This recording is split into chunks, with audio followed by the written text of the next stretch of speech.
Welcome to the Cisco NETACAD CCNA Introduction to Networks video series by Jason Johnson. This video is Chapter 1, Explore the Networks, and the material in this video covers the 6.0 version of the Introduction to Networks. Thank you for watching these videos. Your time is appreciated. If you find it helpful, you can subscribe or click the notification button below to find out when I post new content. If you have any questions, you can leave a comment below. It may take a few days for me to respond, but I'll try and get you an answer or point you in the right direction as quickly as possible. Okay, so let's take a look at exploring the network. We're going to have 4 parts to this videos, and the first part is we're going to talk about being globally connected. Then we're going to take a look at LANs, WANs, and the internet. Then we're going to look at the network as a platform, and then we're going to look at 1.4, the changing network environment. So, 1.1, globally connected. What does that mean? In today's world, we are being increasingly connected more than any time in human history. The globe is getting smaller, not the actual Earth, but we as a people are able now to communicate around the globe in real time, where we weren't able to do that 100 years ago. If you go back to about 1900, it would in the United States, it would take you about a week to send a letter across the United States. You might be able to telegraph somebody. If you were going to travel, it might take you a week or so to take a boat around to get to somewhere, or take a horse, or do something like that. But in today's world, we have jet travel. We have instant communication with cell phone technology. We have chat technology. I personally belong to a Minecraft server where my daughter and I play Minecraft, and the server that we belong to is a group of YouTubers, and we get together and we have we can voice communicate with each other, and we can collaborate on videos, or we can chat with each other with text. And there are people from the UK, from Canada, from the United States, and from New Zealand and Australia, and we all communicate together and collaborate on that. And the same goes for work. So the network really has no boundaries anymore, and it does support the way we're learning here in the Cisco Networking Academy that we work. It's a global community. We communicate together through networks on a global basis, and we work and we play together. So let's take a look here at what allows us to connect together globally, and that is the network. So we, in the Cisco world, or in this class, you're probably working towards getting your CCNA certification, and you're going to be working on putting networks together. And networks come in many different sizes. Now, you can have what we call a small home office network, or you might hear the term SOHO, S-O-H-O, and that's, S-O-H. SOHO, or SHO, small home, small office is what it means. SOHO is what small office, small home is a SOHO, and it's a little bit backwards here. But you can have a small home or a small office network, and those might connect, 2 or 3 different computers. You might have a printer on that. You might have a Wi-Fi point, or a wireless access point, or a WAP. A WAP that you connect so that you can bring your own device in. But you might have a file server. You might or might not have a web server on a home office or an office network. But on medium to large networks, you are going to have those different devices. You're going to have some type of email service. You're going to have email clients, web clients, file clients. And of course, these can all be together. Those can be on one device there. And that switch is going to be able to connect those together, and you may have a router then that sends it on out to the network. Again, you'd have print sharing and file sharing that you can do. Another term that you're going to learn in this class, or need to learn, is about clients and servers and what clients and servers are. When you're talking about networks, when we hear the term client and server, that's not necessarily a PC and a file server. The term client and server typically means when you've got a client requesting information, that is the client. And the server is what provides that information. So you, in effect, could have 2 different computers, and I'm going to use this model down here at the bottom. You could have this computer here talking with this computer, and this one is requesting information. This one is, let's say this computer here requests information from the file server, or a file off this computer. Well, it's acting as a client, and this is acting as a server because it's serving up a file. So a client and server doesn't necessarily have to be a physical large server. It can be 2 different devices requesting information from each other. And when we talk about that, that's peer-to-peer, where you just have devices that are connected without some type of server in place. Computers can be both client and server. There are advantages and disadvantages to those.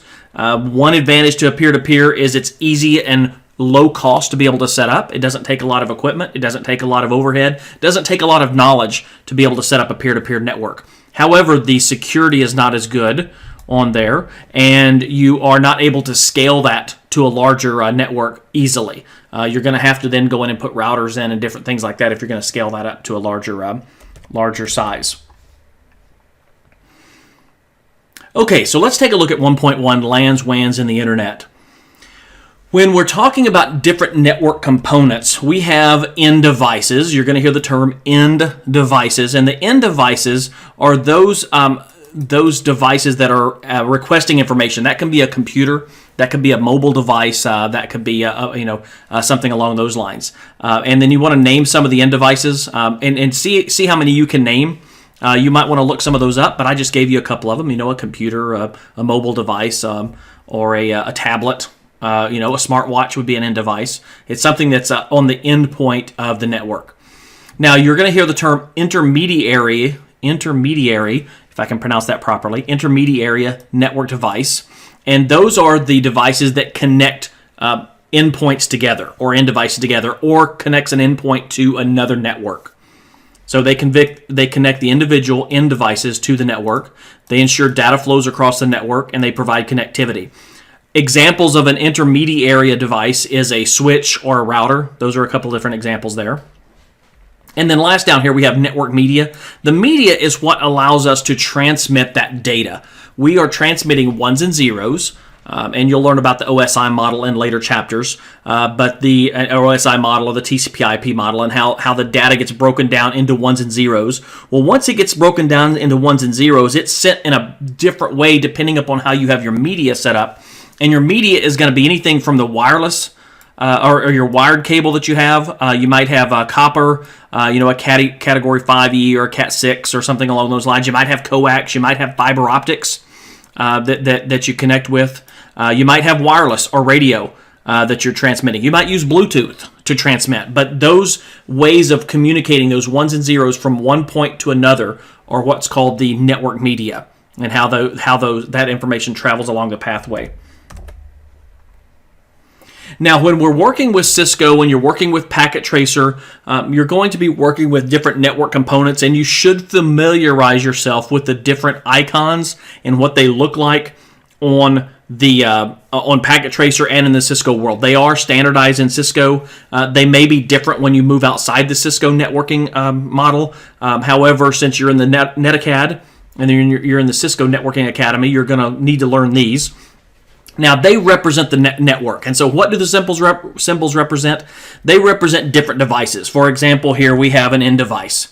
And let's see here. Let's go back. There we go. Well, I'm getting... There we go. Now I've got my pen turned on. You have an end device here, which is your computer, or you might have a tablet. You might have an IP phone, an Internet Protocol phone, or a voice over IP phone. That would be an end device. You might have a printer down here, or you might have a network representation. You might have a router that's represented. Now, a switch isn't on here, but here's another end device, which is a laptop. And each one of those is going to be represented by a different symbol. Now, when you talk about symbol representations or you're drawing out your network, you have two different types of diagrams for your topology. The term topology just means how is the network represented. And you've got two different ways to represent that. You've got physical, and when you lay that out, this might be a representation of a physical model here because you're actually showing the symbols and how they're connected together. The logical is when you're going to show your IP addresses and you're going to show the information. So you have two different type of topology diagrams. You have physical, which actually shows the devices, and then you have logical, which is showing you the information. That might be your IP address, that might be your IPv4 address, and your v6 address. And just so you know, when I say v4 and v6, I'm talking about IPv4 and IPv6. I just shorten those to v4 and v6 because it's easier for me to say, just so you know that. Now, on this next one here, we're going to talk about the different types of networks. Now, with the different types of networks you have, let me see if I can get my pen to turn back on here. For some reason, it's not wanting to. There we go. So we have different types of networks. You have local area networks or LANs. That's a LAN, local area networks. Those usually span across a small geographical area. If you're in a classroom on a college campus, or you're at a small, let's say that you're in a small cafe shop somewhere, or you go to someone's house and they have 3 or 4 computers set up at their house, or in a small office, that's going to be a local area network. All the computers can see each other usually. The devices are all interconnected together. That got some kind of usually some type of intermediary device that's connected together. I can give you the example of my house. I have a router that comes into my house from my ISP provider, my cable provider, and then it gets converted into different signals. My son, he has his own network because he does his video gaming on one side, and I have him segmented off into his own local area network, and then I have the rest of the house into another separate local area network, so that we can all see each other, and I can share files between computers, or we can all print to the same device.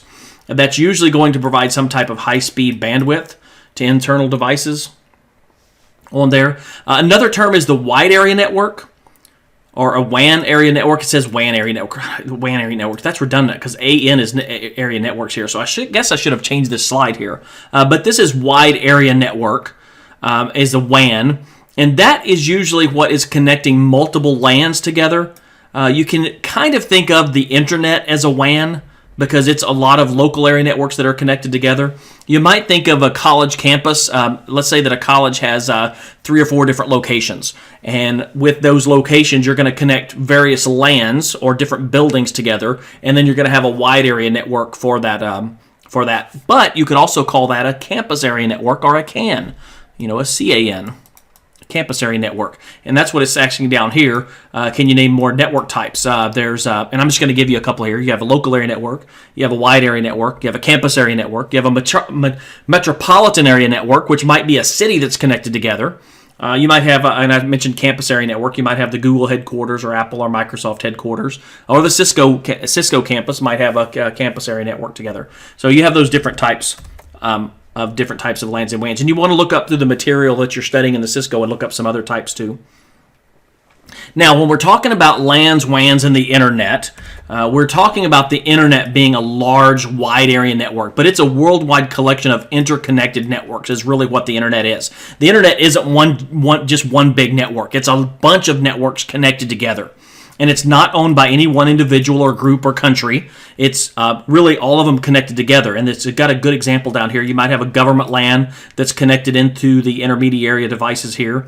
You might have a branch LAN for a company. Somebody on the home is getting connected through their ISP, or internet service provider. You might have schools, and you might have a large corporation. Maybe Cisco is connecting into the internet here, and they use their routing or their ISP, and they all can back and forth. And so Cisco has the Network Academy, and so that NETACAD is put out on the internet so that you, from your home or wherever you're accessing this, or maybe your school campus, you can access and go through the network to access that information. So you have your intranet is another term, and I'm just going to skip over here down to the lower right-hand corner and draw your attention to that. An intranet is a company only. Intranet means that I need to pronounce that properly. Intranet means that it's going to be only available internally if you have your security set up properly. No one outside the company is supposed to access that information. Then you have extranets, and those extranets are not open to the public. Those are opened up to the internal business, then suppliers, collaborators, customers. You might have to have some type of login. If you log into a portal into your college that you're attending, or to your Cisco Academy. If you log in through a portal to get to a certain company to log in to see your insurance information, or maybe your medical information or something like that, that's an extranet, because that company is allowing someone that's authorized to be able to get in, but it's just not open to the public. And then you have the internet, which is the world can see everything, and you put it out to the public. And you also have the dark web, and that's, if you talk about the dark web, that's more getting into security, and we don't really talk about that in the focus of this course, but that's just also something to keep in mind, that you have all this whole other area out here that's larger, that's called the dark web, that you aren't able to access directly through just a Chrome browser, or just through you go into DuckDuckGo or something like that and searching. You're just not going to be able to search it. You have to log on to particular networks that are hidden out there. So you do have those different types of networks and connections. Okay, so internet connections. When we're talking about how do we connect to the internet, We have different types of, I've already mentioned the ISP, which is an internet service provider. That's a company that connects into a faster connection. They usually have some kind of fiber optic system coming into their local supply. So for example, where I live in the town, it's Comcast is my service provider, and they have run cable from their main headquarters out to all the different homes.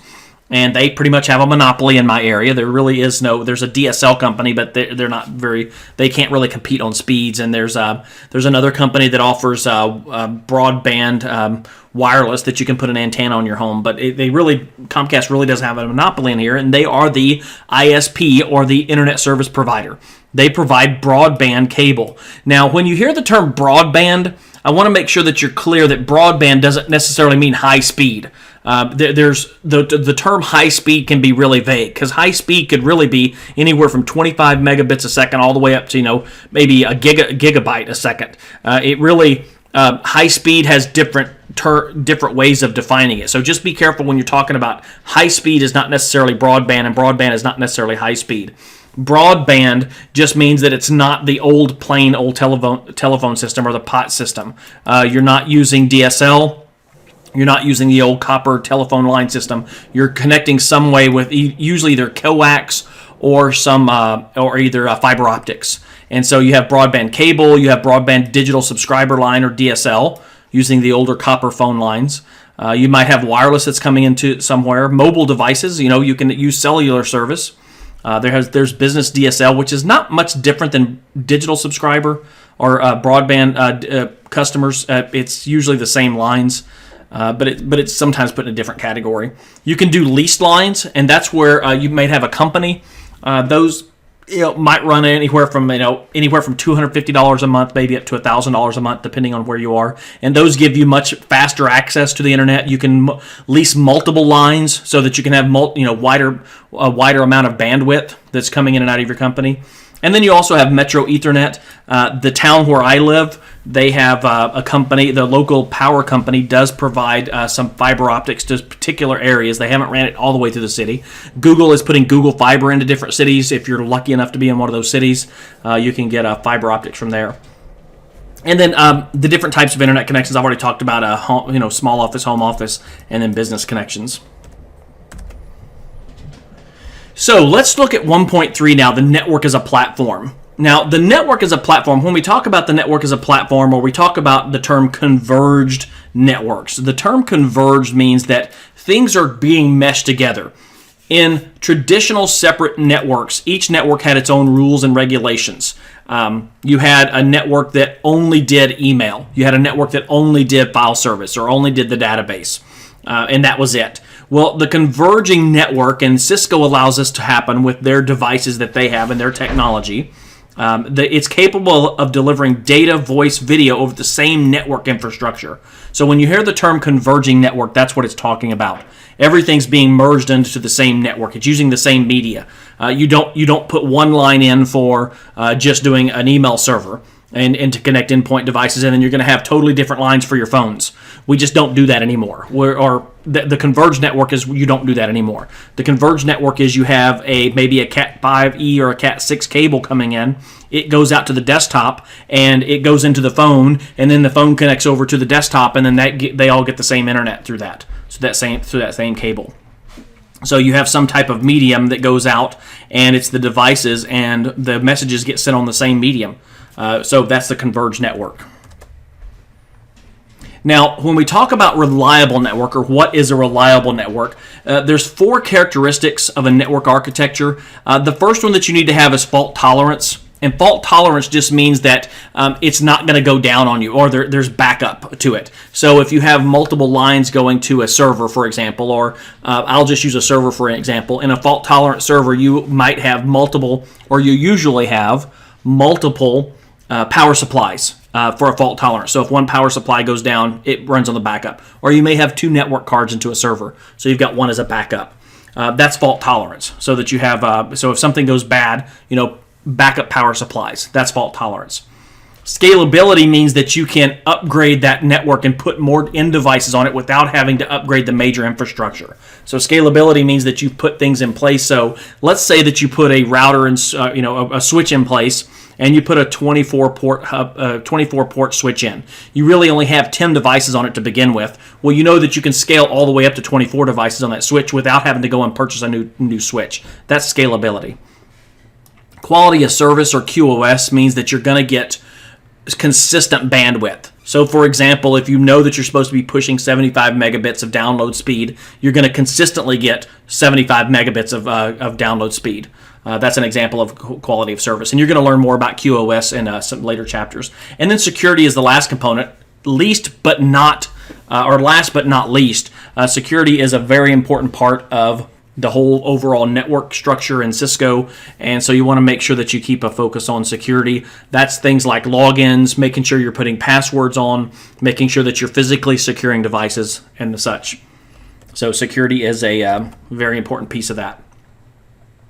Now, when we look at 1.4, the changing network environment, some things that are changing in my lifetime, I'm over 50 years old, and some things that have changed in my lifetime went from not having a network at all. I grew up with a phone line where if you picked up the phone line and somebody else on the street, I lived out in a rural community, and there was probably 25 or 30 people, but we were what we called a party line. And so if somebody else was talking on that party line, I could hear what they were saying. So only one person down our street could talk at one time on the party line. And then later on, they upgraded from being a party line to where we had our own private phone lines. And then I went to seeing computer networks when I worked in the Marine Corps. If things got networked together, we had email, and then it just transitioned into the internet. And now we are looking at things like bringing your own devices to work or to your workplace or to the college. So in the past, companies didn't like employees bringing their own devices, their own cell phones, or maybe their own, you had a tab, you had an iPad or an iPhone or something like that you brought in. Well, what is happening is companies have realized that bringing your own device is okay to be able to do and be able to get on the network, because it keeps them from having to purchase it, and it keeps them from having to support it other than just the connection to the internet or to the network. It allows for online collaboration now, is what we're doing with new trends. I gave you examples already where you can online collaborate. My students at the college where I teach, I use Google Hangouts with them. So if I need to talk with a student, they don't necessarily have to drive to campus. I do YouTube streaming on Thursday mornings, Thursday afternoons. I'm not always sure about the time there, and you can always check those. That's a shameless plug for my YouTube channel there. But you can always check those out. I do during the semester, I do a YouTube stream. And that's essentially an online collaboration, because students can come into that live stream and they can ask questions, and I can answer those questions in live time on a video. Video communications. We have two-way video communications. You've got Skype. You've got Cisco devices, which allow us to do either voice or video chat that way. And then we have cloud computing. And you have all kinds of, where you can put your servers in the cloud now. You have Amazon services, you've got Google services, Microsoft services, Cisco's got their services, where you can connect and put these things where you don't have to store them locally. And that's really what cloud, in an easy way to describe it, that's what cloud computing really is putting your information up somewhere other than your local, computers and your local systems. Okay. So let's move ahead here to networking technologies for the home. And this is what you'll be supporting in the Cisco world, or if you get your CCNA. You may work in a job where you're supporting a home or going out and supporting people in their home. But we've got smart homes now. These are some trends in technology where smart homes now have, there's a device called the Nest device. There's a lot of other ones out there too, where you might have cameras on the outside of your house. You might have cameras on the inside of your house where you can watch things. Those IP cameras, I've got that at my house. I'm installing cameras. There's where I can then watch those cameras from anywhere that I can connect on the internet. Then you can put in devices on the refrigerators. Have devices now where you can monitor what's in there. You can go out and look at some of those technologies where your refrigerator will keep track of what's in there, and you can do a shopping list on there. My wife and I, we've got it set up to where we use an app where she can go in and put her shopping list in. It gets automatically updated on my app. And that's can be tied into the home as well. You've also got power line networking. Power line networking uses the existing electrical wiring to connect devices together. Whether you realized you could do that or not, the existing electrical wiring is copper wiring, and you can then send your ones and zeros, or you can send your network across that same electrical wiring. And then we have wireless broadband now. That's where you have a wireless internet service provider. You might put an antenna on your house. You might put an antenna on your house that broadcasts that across. Wireless broadband service using cell technology. And I say cell because I have a tough time saying cellular. So you have cell technology. And that might be, where you have a Verizon or AT&T or Singular. I don't think Singular's around anymore. That kind of tells you my age now. But you might have an AT&T or some of the competing services out there. There's two main competing services in the United States. But cell technology also allows you to connect. I can take my phone and tether my phone to, if I'm out somewhere where I don't have Wi-Fi, I can turn my Bluetooth on my phone, and it will then broadcast over to my device, my tablet, or even my laptop. I could get internet on my laptop if I'm out somewhere by using Bluetooth tethering or either just using a plug-in on there. But I use Bluetooth to do mine. Now, moving ahead to network security, and you see there's a lot of different. I'm not gonna go through and talk about each one of these. But network security is ever changing. It changes all the time. There's a huge area to go into for work in the security area. That's one of the areas I'm beginning to work into. I've got my Security Plus through CompTIA, working on getting some other certifications in the security area, working up maybe in some of the Cisco security. But there's all kinds of threats to the network security. As I'm recording this video, one of the major credit reporting agencies in the United States, it has come out that they were hacked. And all of that credit reporting information has gotten out into, hackers have gotten out, or what we call the bad guys or the criminals have pulled that information. So there's all kinds of security threats, from viruses to hacker attacks to denial of service attacks, which shuts networks down, to identity theft. And some of those solutions, because there's nothing that's going to make a network 100% secure. Nothing will ever make a network 100% secure, other than just shutting it off and locking it in a safe somewhere. But some of those solutions are antivirus, anti-spyware, firewall filtering, access control list, intrusion prevention systems, or IPSs, or virtual private networks, or VPNs. And that's what you'll be learning in this course as we keep going through all these videos, as you'll be learning some of those security solutions. And in this course, as you take the course with Cisco, with the NETACAD, you'll be learning how to secure those devices, those switches, and those routers in this course. Now, the network architecture that we deal with in the Cisco, when you talk about your career with Cisco, or a career in Cisco, we're really talking about Cisco network architecture that you're going to be learning. You're going to learn how to support technology and applications in the Cisco world, ensuring connectivity across a combination of networks. You're probably working towards your CCNA, or your Cisco Certified Networking Associate, I think is what it means. And I apologize if I got that wrong. But that's your CCNA. CCENT, or your CCENT, is your beginning, and then you move up to the CCNA as the recording of this video. And so as you move into the networking career, you have an entry level, then you work up as an associate, then a professional level expert and architect. And you can make a really good career in the Cisco community, or Cisco certification, and working in those areas. Now, that brings us to the end of this video. I just wanted to wrap up as a summary here. We have talked about a few different things. We explained how multiple networks are used in our everyday life. We described the topologies and devices used in a small and medium network, our business networks. We explained the basic characteristics of a network that support communication in a small, medium business. And we explained the trends in networking that will affect the use of networks in small and medium-sized businesses. All right, well, that concludes this video. I just want to thank you for watching again, and thank you for supporting my channel. I appreciate it. Make sure that you click subscribe. Make sure you click the notification button so you'll see that when new videos are loaded up on there. And if you have any questions, leave a comment below. I love to hear from students, and I may take a few days to get back to you with a response, but I will always try to respond to you and get an answer back. So here is my contact information. I meant to put that up already. My contact information is on there. You can also find that in the description below, and I hope you have a great day.